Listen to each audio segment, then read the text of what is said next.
During the 35 years before the end of World War II, Korea was a region under the control of Japan. On August 8, 1945, the Soviet Union took control over what is now North Korea, and shortly after, the United States took control in the southern part. That was when Korea was released from Imperial Japan's control and became divided. The separation was originally meant to be just temporary and end after World War II. However, during the presidential election that was meant to reunite the two halves in 1948, the northern half decided not to partake in the voting, which led to the North and South having separate governments.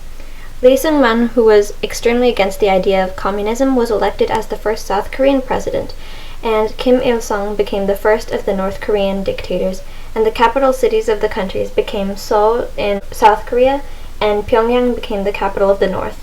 2 years later, the North Korean leader Kim Il-sung suggested taking back South Korea and was given the support of the Soviet Union and eventually China. The North invaded the South on June 25, 1950 with nearly 100,000 well-trained soldiers, while the South was completely unprepared for the attack, and that was how the Korean War started. The United States soon became heavily involved in the Korean War, and the main reason for this was the domino theory and their fear of communism.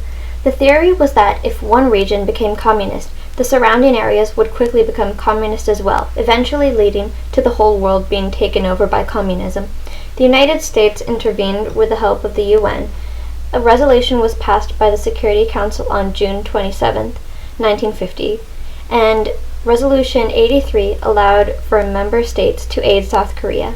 The fighting went on for over 3 years. During that time, Seoul was captured by the northern troops within the first few days, and throughout the years was captured and liberated back and forth 4 times until the capital had been destructed and its population had been decimated. As for Pyongyang, over 250,000 bombs were dropped on the capital of North Korea alone, which heavily impacted the country later on. It is estimated that there were around 5 million casualties, with more than half of them being civilians. Negotiations for the armistice began on July 10, 1951, but it wasn't until 1953 that it was signed.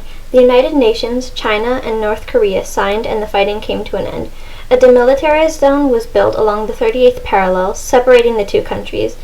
Since the Korean War, South Korea has rebuilt from the destruction and has become a very modernized country, and Japan rapidly became one of the wealthiest countries in the world due to Americans buying many Japanese products during the Korean War.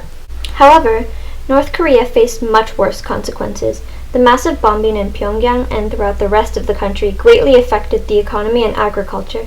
There were also floods and droughts as well, which all led to a massive famine in North Korea, which killed about 2% of its already small population.